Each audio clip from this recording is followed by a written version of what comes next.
வணக்கம் நேயர்களே, spiritual TV நேயர்களுக்கு லக்ஷ்மி நாராயணன் அன்பு வணக்கங்கள். இப்போ நம்ம பார்க்க போகிறது வார ராசி பலன் 21ஆம் தேதியிலேருந்து 27ஆம் தேதி வரை எப்படி இருக்க போதுன்னு பார்க்க போகிறோம். ஸோ எப்போதுமே சொல்கிறதாங்க, லக்னத்துக்கு பாருங்கள். ராசிக்கு பார்ப்பதோ லக்னத்துக்கு பார்க்க ரொம்ப பர்ஃபெக்டாக இருக்கும். உதாரணமாக ஒரு மகர லக்னம், விருச்சிக ராசினா நீங்கள் விருச்சிக ராசிக்கான பலன்களை பார்க்கறத விட மகர ராசிக்கான பலன்களை பார்க்க ரொம்ப பர்ஃபெக்டாக இருக்கும். வீடியோட எண்டில் டிப் ஆஃப் த வீக் இருக்குது. இந்த வாட்டி ஒரு காரசாரமான ஒரு விஷயத்தை சொல்கிறோம், மறக்காமல் பாருங்கள். கடகராசி. ஸோ கடகராசிக்கு எப்படி இருக்கும்னு போது, கடகம்னாலே நிறைய பாசங்கள் நிறைய வைப்பாங்க. அதே நேரத்தில் அந்த பாசம் நமக்கு கிடைக்கலங்கிற இயக்கங்கள் நிறைய இருக்கும். ஸோ அதனால் கடக ராசிக்காரர்களுக்கு அதீதமான ஒரு அன்பு உடையவங்க தான். பட் இருந்தாலும் திடீர்னு அவங்களுக்குள்ளே ஒரு நெகட்டிவிட்டி அதிகமாக போகும். அதனால் ஒரு மெடிடேஷன் சாண்டிங் பண்ணுறது ரொம்ப முக்கியமாக அவங்க கடைப்பிடிச்சிட்டு வந்தாங்கன்னா எல்லாமே சிறப்பாக இருக்குங்க. இப்போ கடகத்திலேயே செவ்வாய் நீச்சமாக இருக்கும். தொழில் வாய்ப்புகள், நிறைய தொழில் வாய்ப்புகள்லாம் வரும். குழந்தைங்க விஷயத்தை பற்றி நினச்சி கொஞ்சம் கலக்கம் வர மாதிரியான விஷயங்கள்லாம் இருக்கும். இன்னும் அந்த புள்ள எப்படி பண்ணுதுங்கிற மாதிரி விஷயங்கள்லாம் இருக்கும். ஸோ அதனால் பசங்க விஷயத்தை கொஞ்சம் பொறுமையாக ஹேண்டில் பண்ணுங்கள் அப்படிங்கிறதான் சொல்கிறோம். அதே மாதிரி பிஸ்னஸில் பார்த்திங்கன்னா கொஞ்சம் புதுசாக ஏதாவது பிஸ்னஸ் எடுக்கிறீங்கன்னா இப்போ எடுக்காமல் கொஞ்சம் தள்ளி எடுக்கிறது ரொம்ப ரொம்ப நல்லது. ஸோ அது கொஞ்சம் பார்த்துங்க. அப்புறம் 2ஆம் அதிபதியான சூரியன். ஸோ 2ங்கிறது குடும்பஸ்தானம். சூரியன் பார்த்திங்கன்னா உங்களுக்கு இப்போ 10ல் இருக்கார். ஸோ தொழிலில் நிறைய வாய்ப்புகள் கிடைக்கும். அதே நேரத்தில் சின்ன சின்ன கன்ஃபியூஷன்ஸும் இருக்கும். ஏன்னா சூரியன் கேதுவில் இருக்கும்போது தொழில் ரீதியான விஷயங்களில் ஒரு பெரிய கடன் வாங்கலாமாங்கிற எண்ணங்கள்லாம் இருக்கும். பட் என்னை பொறுத்தவரை ஒரு 15 நாள் கழித்து நீங்கள் டிசைட் பண்ணுறது ரொம்ப ரொம்ப நல்லதுங்க. ஸோ அதனால் கொஞ்சம் பார்த்துருந்துக்குங்க. அதுக்கப்புறம் பார்க்கும்போது உங்களுக்கு 3 மற்றும் 12ஆம் அதிபதி. 3ங்கிறது உங்களுடைய முயற்சி ஸ்தானம்னு சொல்லுவோம். 12ங்கிறது விரயத்தை குறிக்கும். ஸோ அந்த 3, 12னும் போதே ஒரு டாக்குமெண்டேஷன் சம்மந்தமான விஷயங்களுக்கோ ஏதாச்சும் ஒரு புதிய அக்ரிமெண்ட் சம்மந்தமான விஷயங்களுக்கு நம்ம நிறைய வெளியூர் போகிறது, இந்த மாதிரி விஷயங்கள்லாம் நிறைய இருக்கும். நிறைய பிரயாணங்கள் போது அங்கங்கே வேலை விஷயமாக போகிற மாதிரி அலைச்சலை கண்டிப்பாக கொடுத்துருங்க. பட் அதனால் நல்ல லாபம் கிடைக்குமா, நல்ல லாபம் கிடைக்கிறதுக்கான வாய்ப்புலாம் நிறைய இருக்குது. பட் இருந்தாலும் கொஞ்சம் திடீர் அதிர்ஷ்டங்கள் வர்றதுக்கான வாய்ப்பும் நிறைய இருக்குங்க. ஸோ அதில் பார்த்திங்கன்னா அந்த பிரயாணங்கள்லாம் நல்ல லாபம் வரும். வெளிநாட்டில் இருக்கவங்களுக்குலாம் பெரிய லாபம் கிடைக்கிறதுக்கான வாய்ப்பு ரொம்ப நல்லா இருக்குது. 4ஆம் அதிபதி. 4ங்கிறது பார்த்திங்கன்னா உங்களுக்கு வீடு, வண்டி, வாகனத்தை தான் சொல்லும். ஸோ அது தாயாருடைய விஷயங்களையும் அதுதான் சொல்லும். அது மாதிரி 4ஆம் அதிபதியான சுக்கிரன் பார்த்திங்கன்னா உங்களுக்கு 9ல் இருக்கும்போது அம்மா ஒரு தீர்த்த யாத்திரையோ எங்கேனாச்சும் வெளியூர் போகணும் அப்படிங்கிற எண்ணங்கள்லாம் அம்மாவுக்கு இருக்கும். அதே மாதிரி அம்மா அப்பா சார்ந்த விஷயங்கள் சின்ன சின்ன குழப்பங்கள் போகிறோம். ஏன்னா நிறைய கிரகங்கள் இப்போ ஒன்றா இருக்கும் பொழுது நமக்கு அந்த ஒரு குழப்பத்தை கண்டிப்பாக கொடுத்துரும். ஸோ அதனால் அந்த மாதிரி விஷயங்களை கொஞ்சம் பார்த்துறதுக்கு நல்லது. அதுக்கப்புறம் உங்களுடைய 5. ஸோ 5ன்னும் போதே அது விருச்சிகமாக அது செவ்வாய், அதோட அதிபதி செவ்வாய் ஒரு ராசியில் இருக்கும்போது குழந்தைகளுடைய விஷயங்கள் நமக்கு கொஞ்சம் கஷ்டத்தை கொடுக்கும். அந்த புள்ள எப்படி பண்ணுது அப்படிங்கிற எண்ணங்களே கண்டிப்பாக இருக்கும். ஸோ அதனால் அது இன்னும் கொஞ்ச நாளில் மாறிடும். ஸோ மாறுற வர கொஞ்சம் அமைதியாக உரிமையாக தான் ஹேண்டில் பண்ணணும். நம்ம எதுவும் தப்பாக கணக்கெடுக்கக்கூடாதுங்கிறது தான் உண்மையான விஷயம். அதுக்கப்புறம் பார்க்கும்போது உங்களுக்கு 6ஆம் அதிபதியான குரு. 6ஆம் அதிபதிங்கிறது பார்த்திங்கன்னா உங்களுக்கு கடன் சம்மந்தமான விஷயங்கள், வேலை சம்மந்தமான விஷயங்களான குரு 11ல் பெரிய வெற்றிகள், வேலையில் நல்ல வெற்றி, கேட்ட இடத்துல காசு கிடைக்கிறது, நல்ல ரொட்டேஷன் இதெல்லாமே கொடுக்கும்.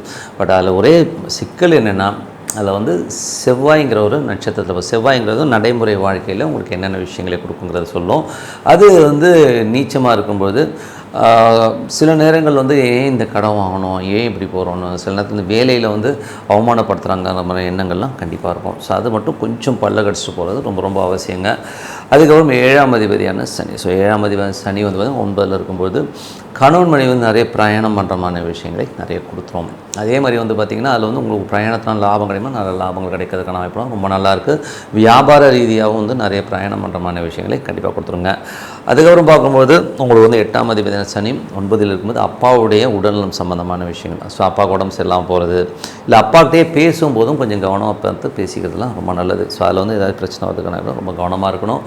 அதுக்கப்புறம் பார்க்கும்போது 9ஆம் அதிபதி பார்த்திங்கன்னா உங்களுக்கு குருவாக இருந்து ஒரு 11ல் இருக்கும்போது வெளிநாட்டில் இருக்கும்போது ஒரு பெரிய லாபம், பெரிய வெற்றிகள்லாம் இருந்தாலும் அது பரிவர்த்தனையில் 9ல் இருக்கும்போது நிறைய கிரகங்களுடைய கோர்வையாக இருக்கும்போது நிறைய கன்ஃபியூஷன்ஸ் இருக்கும். ஸோ கன்ஃபியூஷன் போது என்ன பண்ணலாம், இப்படி பண்ணலாமா, அப்படி பண்ணலாமாங்கிற எண்ணங்கள்லாம் வரும். ஸோ அதெல்லாம் கொஞ்சம் பார்த்துருந்தது ரொம்ப ரொம்ப நல்லது. 10ஆம் அதிபதி உங்களுக்கு ராசியில் இருக்கும்போது தொழில் ரீதியான விஷயங்களும் கொஞ்சம் கவனமாக இருங்க. இப்போ யாராச்சும் புதுசாக தொழில் பண்ணலாம், அண்ணா 5 லட்சம் கொடுங்க, நம்ம 5 கோடி பண்ணிடலான்னா அதெல்லாம் இல்லை. அப்படிங்கிறது ரொம்ப தீர்க்கமாக இருந்து அந்த கொஞ்சம் ஒரு மாத காலம் கொஞ்சம் கவனமாக இருந்தது ரொம்ப ரொம்ப நல்லது. 11ஆம் அதிபதி சுக்கிரன் பார்த்திங்கன்னா இப்போ பரிவர்த்தனை அங்கேயே இருக்கும்போது பெரிய லாபங்களை எழுதி தரதுக்கான வாய்ப்பு ரொம்ப நல்லாயிருக்கும். ஸோ நல்ல லாபங்கள் நல்ல விஷயங்கள் கண்டிப்பாக இருக்குங்க. ஸோ என்னை பொறுத்தவரை வந்து பார்த்திங்கன்னா ஒரு நல்ல ஒரு பிரார்த்தனை, ஒரு அமைதியான ஒரு இடத்துல உட்காந்து மனதார இறைவனை வந்து ஓம் நம, இப்போ ஈஸ்வரன் எனக்கு ரொம்ப பிடிக்குன்னு ஒரு ஈஸ்வரன் வந்து மனசுக்குள்ளே நினச்சிட்டு ஓம் நமச்சிவாயம் வந்து மனசார வந்து பிரார்த்தனை பண்ணும்போது கண்டிப்பாக வந்து நமக்கு வந்து அடுத்த லெவல் போகிறதுக்கான ரொம்ப சிறப்பாக இருக்குது. சிம்ம ராசி. ஸோ சிம்ம ராசிக்கு வந்து பார்த்திங்கன்னா உங்களது ராசியாதிபதி சூரியன். சூரியன் வந்து பார்த்திங்கன்னா உங்களுக்கு வந்து இப்போது இருக்கிறது வந்து 9ல் இருக்கார். ஸோ 9 வந்து பாதகஸ்தானமாக இருந்தால் ஒரு உச்சமாக இருக்கிறார். ஒரு வீடு சம்மந்தமான விஷயங்கள், குடும்பம் சம்மந்தமான விஷயங்களில் ஒரு கடன் வாங்கலாங்கிற ஒரு எண்ணங்கள் இருக்கும். அதே மாதிரி கடன் வாங்கிட்டு சில பேர் வந்து கடன் வாங்கி வெளியூர் போகலாமாங்கிற எண்ணங்களையும் கொடுத்துரும். ஸோ அதில் வந்து சூரியன் கேதுன்னும் போதே ஒரு லக்னாதிபதி கேது இருக்கும்போது நிறைய கடன்களையோ இல்லாட்டி உடல் ரீதியான விஷயங்கள், ஒரு சின்ன ட்ரீட்மெண்ட் போகிற மாதிரி விஷயங்களையும் கண்டிப்பாக கொடுக்கும்.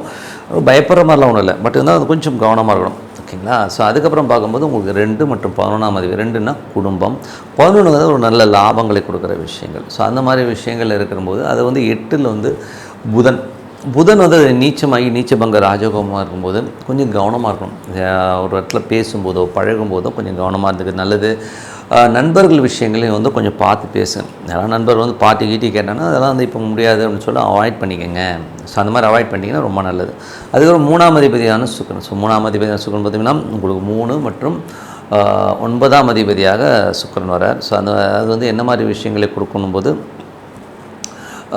10 தொழில் ரீதியான விஷயங்கள். ஸோ தொழில் ரீதியான விஷயங்கள் வந்து பார்த்திங்கன்னா என்ன மாதிரி விஷயங்கள் பண்ணும்போது அது உச்சமாக இருந்து அது வந்து தொழிலே இருக்கும்போது இப்போ தொழிலில் பெரிய வாய்ப்புகள் வருது. புதுசாக வந்து அக்ரிமெண்ட் சைன் பண்ணுற மாதிரி விஷயங்கள்லாம் நிறைய கொடுக்கும். ஏன்னா வந்து அந்த சுக்கிரன் உச்சமாகி அந்த பரிவத்தில் இருக்கும்போது அந்த மாதிரி விஷயங்களே கண்டிப்பாக கொடுத்துரும். அதுக்கப்புறம் வந்து உங்களுக்கு வந்து 4 மற்றும் 9ஆம் அதிபதியான செவ்வாய் வந்து உங்களுக்கு வந்து 12ல் வந்து நீச்சமாக இருக்கும்பொழுது அப்பா அம்மா சார்ந்த உறவுகள் அவங்களுக்காக வந்து ஐயோ என்ன அம்மா அப்பா வந்து இந்த மாதிரி பேசிட்டாங்க, இந்த மாதிரி பண்ணிட்டாங்கன்னு பின்னாடி யாரோ சொன்னாங்கன்றதுக்காகலாம் வந்து மனசில் வந்து ஒரு குறையும் ஒரு டென்ஷனும் இருக்கிறதுக்கான வாய்ப்புகளும் கொஞ்சம் கவனமாக இருக்குங்க. ஸோ ஏன்னா வந்து அது வந்து ஒரு மனக்காயங்களை ஏற்படுத்தும். சில நேரம் நீங்களே சண்டைக்கு போயிடலாம், ஏன் இப்படி சொன்னீங்கிற மாதிரி எண்ணங்கள்லாம் கொடுக்கும். ஸோ அதெல்லாம் வந்து கொஞ்சம் அவாய்ட் பண்ணிக்கிறது ரொம்ப ரொம்ப நல்லது. ஸோ அதுக்கப்புறம் பார்க்கும்போது உங்களுடைய ஏன்னா அந்த இடம் வந்து அந்த மாதிரி விஷயங்களே கண்டிப்பாக கொடுத்துருங்க. ஸோ கொஞ்சம் பார்த்து நடந்துக்குங்க. அதுக்கப்புறம் வந்து உங்களது 6ஆம் அதிபதியான குரு. ஸோ இது வந்து பார்த்திங்கன்னா 6ஆம் அதிபதியான சனியும் வந்து பார்த்திங்கன்னா உங்களுக்கு 8ல் இருக்கும்போது வேலை சம்மந்தமான விஷயங்கள் வந்து ரொம்ப கவனமாக இருக்கணும். வேலையில் வந்து தேவையில்லாத ஒரு டென்ஷனோ ஸ்ட்ரெஸ்ஸோ வரும். ஏன்னா 8ஆம் இடத்துல வந்து சனி இருக்கும்போது அது ராகுடைய இருக்கும்போது நிறைய கோபதாபங்களை கொடுத்துரும். கடன் கொடுக்கல் வாங்கல் சம்மந்தமான விஷயம் கொஞ்சம் கவனமாக இருந்தது நல்லதுங்க. ஸோ 7ஆம் அதிபதியான சனியும் 8ல் இருக்கும்போது கணவன் மனைவியினோட தேவையில்லாத தர்க்கங்கள், ஒரு எமோஷனாக ஒரு ஈகோவாக பேசுறது, நான் தான் இந்த ஆளுக்கு என்ன தெரியும், இவருக்கு என்ன தெரியும்னு சொல்லிட்டு ஒருத்தர் வந்து அந்த எமோஷனையும் இந்த மாதிரி இப்போ ஒரு ஈகோவாக நான் தான் அப்படிங்கிற மாதிரி விஷயங்கள்லாம் இருக்கும். ஸோ அதெல்லாம் விட்டு கொடுத்து போங்க. ஏன்னா வாழுகிற வாழ்க்கை முதல்ல வந்து பார்த்திங்கன்னா ஒரு நல்ல சின்ன வாழ்க்கை, அழகான வாழ்க்கை, அதை வந்து டெய்லி ஒவ்வொரு நாளும் ஒவ்வொரு நொடியும் நம்ம சந்தோஷமாக இருக்கிறதுக்காக தான் ஆண்டவன் வந்து இந்த பிறப்பை கொடுத்துருக்கார். நம்ம தேவையில்லாத விஷயத்தை வந்து மண்டையில் போய் போட்டுக்கிட்டு அதை வந்து உலட்டிட்டு இருக்கிறது வந்து அது அப்படி தான் இருக்கும். வாழ்க்கைன்னா வந்து என் குருநாதர் ஜிகே சொல்வார், என்ஜான் உடம்பில் வந்து ஒரு ஜான் மலம் சொல்வார். ஸோ அந்த மாதிரி வந்து நம்ம ஒரு கழிவு இருக்கும், அந்த ஒரு நாட்டத்தோடு தான் வாழணும். எல்லாருக்குமே வந்து ஒரு சஃபிஸ்டிகேட்டடாக ஒரு 100% வந்து சூப்பரான லைஃப் இருக்காது. ஒரு சேலஞ்ச் இருக்கும், ஒரு டென்ஷன் இருக்கும், ஒரு சந்தோஷம் இருக்கும், எல்லாமே இருக்கும். எல்லாமே கலந்தது தான் வாழ்க்கை. நீங்கள் அது பெரிய கோடீஸ்வரனாக இருக்கலாம், இல்லை அடிமட்ட ஏழையாக கூட இருக்கலாம். ஸோ அதுக்கும் இதுக்கும் சம்மந்தம் கிடையாது. லைஃபுங்கிறது நீங்கள் எப்படி எடுத்துக்கிறீங்கன்றது தான் விஷயம். ஸோ என்னை பொறுத்தவரை வந்து பார்த்திங்கன்னா ஒரு 3 வேளை சாப்பாடு, நல்ல ஒரு உறக்கம், அது நல்ல லைஃப்னு தான் சொல்லுவேன் நான். நல்லா தூங்குனீங்களா, நல்லா சாப்பிட்டீங்களா, போதும். நோய் இல்லையா, அருமையான வாழ்க்கை, அதுதான் சிறப்பான வாழ்க்கைன்னு தான் சொல்லணும். அப்படி இருக்கும்போது நம்ம வந்து தேவையில்லாத விஷயத்தெலாம் போட்டுட்டிங்கன்னா லைஃப் வந்து டைம் வேஸ்ட் ஆகிடும். ஸோ அதனால் வந்து இருக்கிற வாழ்க்கை ஒவ்வொரு நாளும் ஒவ்வொரு நொடியும் சந்தோஷமாக வாழணும் அப்படிங்கிறது தான் அந்த வாழ்க்கையோட எய்மாக வச்சுக்கோங்க. ஏன்னா வந்து அந்த மாதிரி வச்சுக்கிட்டிங்கன்னா அது பழக வந்து சந்தோஷம் நம்மக்கிட்ட தானாக வருங்கிறது தான் உண்மையான விஷயம். அதுக்கப்புறம் பார்க்கும்போது உங்களுக்கு வந்து 8ஆம் அதிபதியான குரு. ஸோ 8ஆம் அதிபதியான குரு வந்து பார்த்திங்கன்னா உங்களுக்கு வந்து 10ல் இருக்கும்போது தொழிலில் வந்து அது பரிவர்த்தனை வந்து ஒரு 8லே இருக்கார். ஸோ அதனால் தொழில் ரீதியான விஷயங்கள் வந்து ரொம்ப கவனமாக இருக்கணுங்க. ஏன்னா வந்து ரொம்ப எமோஷனாக இருக்கிறமான விஷயங்களே கண்டிப்பாக கொடுத்துரும். அது பரிவர்த்தனை இருக்கும்போது தேவையில்லாத ஆளுங்கள்லாம் வந்து நம்ம டென்ஷன் பண்ணுறதுக்கான வாய்ப்பாக இருக்கணும். 8ஆம் குரு வந்து 8லே இருக்கும், கொஞ்சம் கவனமாக இருந்துக்கணும். அது மட்டும் இல்லாமல் குழந்தைங்க வந்து கொஞ்சம் மனக்காயங்கள் கொண்டமான விஷயங்கள்லாம் நிறைய நடக்கும். குழந்தைங்க கொஞ்சம் ஏதாவது இடவரமாக பேசுகிறது, இந்த மாதிரி விஷயங்களாக இருக்கணும், கொஞ்சம் கவனமாக இருந்துக்குங்க. அதுக்கப்புறம் வந்து 9ஆம் அதிபதியான செவ்வாய். ஸோ 9ஆம் அதிபதி செவ்வாய் வந்து 12ல் இருக்கும்போது அப்பா அம்மாவோட முதல்ல சொன்ன மாதிரி அவங்களால வந்து நமக்கு ஒரு மனக்காயங்கள் இருக்கும். ஏன்னா நீச்சம்ங்கிறது வந்து பின்னாடி பேசினாங்க. 12ன்றது பின்னாடி பேசுதல்னு சொல்லுவோம். ஸோ மறைமுகமாக அவங்க சொன்னாங்க, இவங்க சொன்னாங்க, உங்கள் அப்பா இப்படி பேசிட்டாருமேங்கிற மாதிரி விஷயங்கள்லாம் இருக்கும். அதெல்லாம் தூக்கி போட்டு எங்கள் அப்பா அம்மா தானே, இந்த ஜென்மத்தில் அப்பா அம்மா அவங்க சொன்னால் சொல்லிட்டு போங்கன்னு சொல்லிட்டு விட்டுட்டு போயிடுங்க. ஏன்னா ஒரு சில விஷயங்களை வந்து நம்ம ரொம்ப பெருசு பண்ணோம்னா தான் கஷ்டம். அதுக்கப்புறம் பார்க்கும்போது உங்களுடைய 10ஆம் அதிபதி. ஸோ 10ல் வந்து சுக்கிரனே இருக்கும்போது தொழில் ரீதியான விஷயங்கள் ரொம்ப சிறப்பான பலன்களை கண்டிப்பாக கொடுத்துருங்க. ஸோ அதில் எந்தவித மாற்றம் இல்லை. நல்ல ஒரு வளர்ச்சி, தொழில் வந்து நல்ல ஒரு ஏற்றம் வர்றதுக்கான இப்போலாம் ரொம்ப நல்லாயிருக்கு. 11ஆம் அதிபதியான புதனும் பார்த்திங்கன்னா ஒரு நீச்சபங்க ராஜயோகமாக இருக்குது. பட் இருந்தாலும் அது 8ல் இருக்கும்போது தேவையில்லாத நண்பர்களாலும் ஒரு குடும்பத்தாலும் வந்து ஒரு மன உளைச்சல் வரும். ஸோ அதெல்லாம் வந்து கொஞ்சம் கேர்ஃபுல்லாக பார்த்துக்கிறது ரொம்ப ரொம்ப நல்லதுங்க. ஸோ என்னை பொறுத்தவரை வந்து ஒரு அமைதியான இடம். ஸோ உட்காந்து நம்ம ஒரு நல்ல ஒரு பிரார்த்தனை, டெய்லி வந்து 3 வேளை சாப்பாடு எப்படி முக்கியமோ அதே மாதிரி நமக்கு வந்து ஒரு அமைதியான ஒரு இடத்துல உட்காந்து ஒரு மெடிடேஷன் பண்ணுறது ரொம்ப ரொம்ப நல்லதுங்க. ஸோ மனசார உட்காந்து அந்த இறைவனை உள்ளுக்குள்ளே வர வச்சு நீங்கள் மெடிடேஷன் சாண்டிங் பண்ணி பாருங்கள். ஸோ உதாரணத்துக்கு ஈஸ்வரன் வைங்களேன், ஓம் நமச்சிவாய, ஓம் நமச்சிவாய மனசார பண்ணுங்கள். சிறப்பான வாழ்க்கைங்க, ஒரு நல்ல வாழ்க்கை நம்மக்கிட்ட வரும். இறைவன் நம்ம கூட வந்துடும். அதுக்கு டியூன் பண்ணுங்கன்னு தான் சொல்லணும்னு சொல்லிட்டு கன்னிராசி. ஸோ கன்னிராசின்னும் போதே எப்படி இருக்கும் அப்படின்னா, கன்னிராசி மேக்ஸிமம் பார்த்திங்கன்னா கொஞ்சம் டூவல் மைண்டடாக இருப்பாங்க. ஸோ கொஞ்சம் ஒரு முடிவு எடுக்கும்பொழுது இப்படி இருக்குமா அப்படி இருக்குமாங்கிற ஒரு கன்ஃபியூஷன்ஸ் கண்டிப்பாக வந்து கன்னிராசிக்கு இருக்கும்.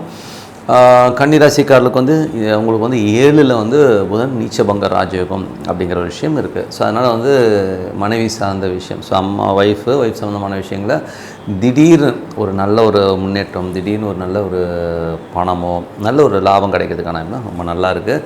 அதே மாதிரி வந்து பார்த்தீங்கன்னா வியாபாரத்துலேயும் வந்து பார்த்தீங்கன்னா 7ஆம் இடங்கள் வியாபாரத்தையும் சொல்லுவோம். நீங்கள் பப்ளிக்கோட இன்ட்ராக்ட் ஆகி வியாபாரம் பண்ணுறது இந்த மாதிரி விஷயங்கள் ரொம்ப சூப்பராக இருக்கிறதுக்கான வாய்ப்புலாம் ரொம்ப நல்லா இருக்குது. அதுக்கப்புறம் பார்க்கும்போது உங்களுக்கு 2ஆம் இடம்ங்கிறது குடும்பம். ஸோ குடும்பம் சம்மந்தமான விஷயங்கள் வந்து சுக்கிரன் வந்து பார்த்திங்கன்னா பரிவர்த்தனையில் வந்து 9ஆம் இடத்துக்கு வரும்போது குடும்பத்துக்காக நிறைய ட்ராவல் பண்ணுறது, அப்பா சம்மந்தமான விஷயங்கள் வந்து நல்ல லாபம் கிடைக்கிறதுக்கான விஷயங்கள்லாம் ரொம்ப நல்லா இருக்குது. ஸோ அதெல்லாம் ரொம்ப வெளிநாட்டில் இருக்கவங்க வந்து ஒரு பெரிய பணம் கிடைக்கிறதுக்கான ரொம்ப நல்லா இருக்குங்க.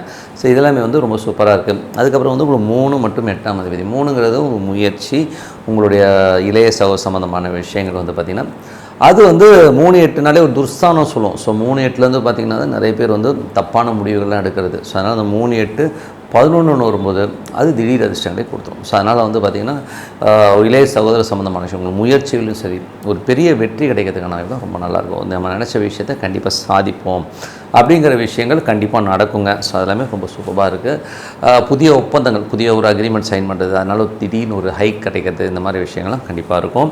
அதுக்கப்புறம் 4ஆம் அதிபதி. 4ங்கிறது வந்து தாயார் ஸ்தானம், வண்டி வாகனங்கள் சம்மந்தமான விஷயங்கள்லாம் எப்படி இருக்குன்னா அது வந்து உங்களுக்கு குரு வந்து ஏழில் இருக்கும்போது நல்ல ஒரு லாபம், நல்ல விஷயங்கள் நடக்கும். ஸோ அதில் வந்து பார்த்திங்கன்னா ரொம்ப சிறப்பான விஷயங்கள், ஏன்னா வந்து ஆட்சி வரும்போது நல்ல சிறப்பான விஷயங்கள் இருக்கும்.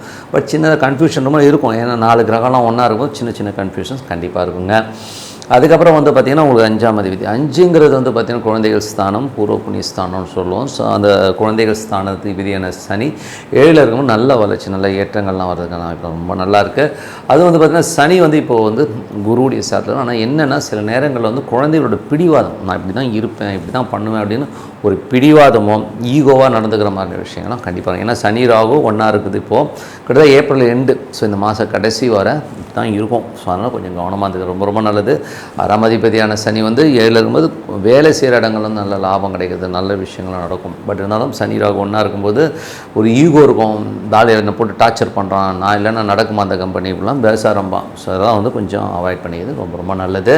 அதுக்கப்புறம் 7ஆம் அதிபதியான குரு வந்து அங்கேயே இருக்கிறது தான் அர்த்தம். ஏன்னா பரிவர்த்தனைங்கிறது ஒரு கிரகம் இங்கேருந்து இங்கே பரிவர்த்தனையாக வருது. அது வந்து சிறப்பான பரிவர்த்தனையாக கண்டிப்பாக இருக்கும். ஸோ அதனால் வந்து ஒரு சொத்துக்கள், மனைவி பேரில் வந்து சொத்து வாங்கலாமா, இல்லை மனைவி வழியிலேருந்து ஏதாச்சும் வண்டி வாகனம் வாங்குற மாதிரி விஷயங்கள்லாம் நடக்கும் அப்படிங்கிறது தான் விஷயம். ஸோ அதுக்கப்புறம் வந்து 8ஆம் அதிபதி 11ல் இருக்கும்போது சிறப்பான ஒரு நல்ல லாபம் வர்றதுக்கான வாய்ப்புலாம் இருக்குது. ஸோ அதெல்லாமே ரொம்ப நல்ல விஷயங்கள் தான். 9ஆம் அதிபதியான சுக்கிரன் சிறப்பான விஷயங்கள் கொடுப்பார். வெளிநாடு ஊரில் இருக்கிறவங்களுக்குலாம் வந்து சிறப்பான பலன்களை கண்டிப்பாக கொடுத்துருங்க. 10ஆம் அதிபதி புதன் நீச்சபங்க ராஜயோகமாக இருக்கும்போது தொழிலில் வந்து நம்ம நினச்சி பார்க்க முடியாத திடீர் அதிர்ஷ்டம் மூலியமாக ஒரு பெரிய லாபம் கிடைக்கிறதுக்கான வாய்ப்பு ரொம்ப நல்லா இருக்குது. எஜுகேஷன் சம்மந்தமான விஷயங்கள், மேற்படிப்பு பண்ணணும், பெரிய ஒரு லெவலில் வந்து வெளிநாடு போய் படிக்கணுங்கிறவங்களாம் வந்து நல்ல விஷயங்கள்லாம் கண்டிப்பாக நடக்குங்க. ஸோ அதெல்லாமே ரொம்ப சிறப்பான விஷயங்கள். 11ஆம் அதிபதி 11ல் வந்து செவ்வாய் நீச்சமாக இருக்கிறனால மூத்த சகோதரர் நண்பர்கள் விஷயங்கள் வந்து கொஞ்சம் கவனமாக இருக்கணும். ஸோ அவங்களால வந்து கொஞ்சம் நமக்கு வந்து மன வருத்தம் வரும். ஜாலியாக இருக்கும், பட் இருந்தாலும் வந்து இவ்வளோ கேவலமாக பேசிட்டாங்கன்றோம், சில நேரத்தில் பார்ட்டியில் சண்டை வர்றது, இந்த மாதிரி விஷயங்களாக இருக்கும். ஸோ அந்த மாதிரி விஷயங்களை கொஞ்சம் பார்த்து நடந்துக்கணும்.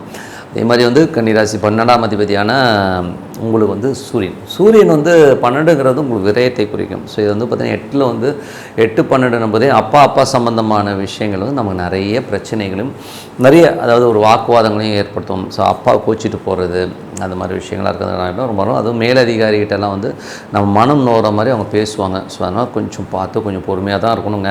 ஏன்னா இந்த ஒரு 12 நாள் 12-13 நாள் வந்து நமக்கு ஒரு எமோஷனை கொடுக்குங்கிறது தான் உண்மையான விஷயம். ஸோ அதனால் கொஞ்சம் பார்த்து வந்துக்குது ரொம்ப நல்லது. ஸோ மற்றபடி என்னங்க, என்னை பொறுத்தவரை வந்து ஒரு பிரார்த்தனை மனசார வந்து இறைவனை வந்து நம்ம பிரார்த்தனை பண்ணணும். பிரார்த்தனைங்கிறது வந்து உள்ளுக்குள்ளே வரணும். ஸோ அந்த பிரார்த்தனை பண்ணும்போது கண்டிப்பாக நம்ம அடுத்த லெவல் போகிறதுக்கான உதாரணமாக வந்து ஒரு ஈஸ்வரன் வந்து வழிபாடு பண்ணுறேன்னு வச்சுக்கோமே. எனக்கு பிடிச்சது நீ எந்த தெய்வத்தைன்னு வச்சுக்கோங்க, ஒரு அமைதியான இடத்துல உட்காந்து ஓம் வச்சோன்னா இந்த ஈஸ்வரன் உள்ளே இருக்கணும். ஸோ அந்த மாதிரி ஃபீல் பண்ணி பண்ணும்போது இறைவன் உங்களோட வர அதுக்கப்புறம் உங்களுடைய வாழ்க்கையில் பெரிய பெரிய மேஜிக்லாம் நடக்குங்க. கண்டிப்பாக அப்ளை பண்ணி பாருங்கள், ரொம்ப சிறப்பாக இருக்கும். Tip of the week. So tip of the வீக்கில் வந்து இப்போ நம்ம பார்க்க போகிறது வந்து வசியம். ஸோ வசியம்ங்கிறது வந்து பார்த்திங்கன்னா வாழ்க்கையில் ரொம்ப கண்டிப்பாக முக்கியங்க. ஏன்னா வந்து வாழ்க்கையில் ஒரு ஈர்ப்பு, ஒரு வசியம் இருந்தால் தான் வந்து ஒரு சந்தோஷம் கண்டிப்பாக இருக்கும். ஸோ ஒருத்தர் மேலே ஒருத்தர் ஒரு எதிர்பார்ப்போட ஒரு கணவனை வந்து மனைவியை வந்து எதிர்பார்த்துருக்கிறது, மனைவி கணவனை எதிர்பார்த்துருக்கிறதுலாம் வந்து ஒரு ஃபீல். ஸோ அந்த மாதிரி ஃபீல் வந்து காதலி எல்லாத்துக்குமே வச்சுக்கலாம். ஸோ அந்த மாதிரி ஃபீல்ஸ் நிறைய பேர்லாம் இல்லை, ஒரு மைனஸ் ஆகுது அப்படிங்கிற விஷயம் எல்லாருக்குமே இருக்குங்க. ஸோ இப்போ வந்து கணவன் மனைவி. ஸோ கணவன் மனைவிக்கு நடுவில் வந்து ஒரு ஒற்றுமை இல்லாமல், பார்த்தாலே ஒரு அந்யோன்யம் இல்லாமல் இருக்குது. அவர் வராரு நிறையா இருக்காங்க அப்படிங்கிற மாதிரி விஷயங்கள் நிறைய பேர்ட்ட இருக்குது. ஸோ அந்த மாதிரி இருக்கிறவங்க வந்து என்ன பண்ணலான்னும் போது வெற்றிலை பாக்கு. ஸோ வெற்றிலை பாக்குங்கிறது சூப்பரான ஒரு விஷயங்க. ஸோ இது வந்து பார்த்திங்கன்னா ஜென்ரலாக வந்து உடம்புக்கும் நல்லது. உடம்புக்கு பார்த்திங்கன்னா அந்த சுண்ணாம்புங்கிறது வந்து உங்களுக்கு வந்து நிறைய ஹார்ட் டிசீஸஸ் வராமல் வந்து கிளியர் பண்ணும், உங்களுக்கு கொழுப்புகளை இது பண்ணும், அது வேறு விஷயம். பட் அதில் உள்ள ஒரு பெரிய விஷயம் என்னென்னா, இந்த வெற்றிலை பாக்கு சுண்ணாம்பு இந்த 3ம் கலந்து 2 பேருமே ஒன்றா உட்காந்து போடணும் வெற்றிலை. ஸோ அந்த மாதிரி போடும்போது அது ஒரு நிறைய வசியத்தை கொடுக்குது. இவங்களுக்குள்ளே இருக்க ஒரு இன்டிமசி பாண்டேஜ், அந்த ஒரு ஈர்ப்புத்தன்மையை அதிகப்படுத்துங்கிறது வந்து ப்ரூவனுங்க, பக்காவாக ப்ரூவ் ஆகும். ஸோ இது வந்து அப்ளை பண்ணி பாருங்கள், ரொம்ப நல்லாயிருக்கும். ஏன்னா வந்து இது வந்து ரொம்ப ப்ளஸ்ஸாக இருக்குங்க. அதுக்கப்புறம் பார்க்கும்போது ஒரு சில ஜாதகங்களில், ஸோ சில ஜாதகங்களில் பார்த்திங்கன்னா சுக்கிரன் செவ்வாய்ங்கிறத வந்து நாங்கள் மெயினாக பார்ப்போம். ஸோ பொருத்தம்லாம் பார்க்கும்போது இந்த பையனுடைய சுக்கிரன் இருக்கிற இடத்துல அந்த பெண்ணுடைய செவ்வாய் இருக்கிறது, அந்த பெண்ணுடைய செவ்வாய் இருக்கிறது இந்த பையனுக்கு சுக்கிரன் இருக்கிறது, இந்த மாதிரி விஷயங்கள். அதேமாதிரி குரு செவ்வாய் இந்த மாதிரி தொடர்புள்ள ஜாதகங்களை இணைக்கிறது வந்து ரொம்ப அவசியமாகவும் அவங்க வந்து ஒன்று விட்டு கொடுக்காம ஒரு அந்யோன்யமாக இருக்கிற ஃபீலை கண்டிப்பாக ஏற்படுத்தலாம். சரிங்க, அதெல்லாம் ஆயிடுச்சுங்க, இப்போ வந்து நான் என்ன பண்ணுறது, ஏற்கனவே வந்து சண்டை நடந்துட்டுருக்கு, நான் என்ன பண்ணுறது அப்படின்னு கேட்டிங்கன்னா, ஸோ என்னை பொறுத்தவரை வந்து சில ஜாதகங்கள் வந்து பை ஆக்சிடென்ட், ஏன்னா வந்து 7 பொருத்தம் 8 பொருத்தம் 10 பொருத்தம் இருக்குன்னு சொல்லிட்டு கல்யாணம் பண்ணிவிடுவாங்க. ஆனால் அந்த பொண்ணுக்கு வந்து இவரை பார்த்தாலே பிடிக்காது, ஒரே எரிச்சலாக இருக்கும், இவனை பார்த்தாலே காண்டாவதுங்க அப்படின்னும், இவனை பார்த்தா இந்த மூஞ்ச பார்த்தாலே எனக்கு அப்படியே 2 அட்டடி இல்லாமங்கிற அளவுக்கு கோவம் வருதுங்கன்னுவான். இல்லைன்னா சில நேரங்கள் என்னன்னா நான் பார்த்தாலே பயம் வரும், ஐயோ நான் பார்த்தாலே பயமாக இருக்குங்கிற மாதிரி ஃபீலை கண்டிப்பாக ஏற்படுத்தும். ஸோ இந்த மாதிரி கணவன் மனைவி இதில் வந்து 2 பேருமே இருக்கும். ஸோ பொண்டாட்டியை பார்த்து பயப்படணும் இருக்கிறான், புருஷனை பார்த்து பயப்படுற பொண்டாட்டி இருக்குது.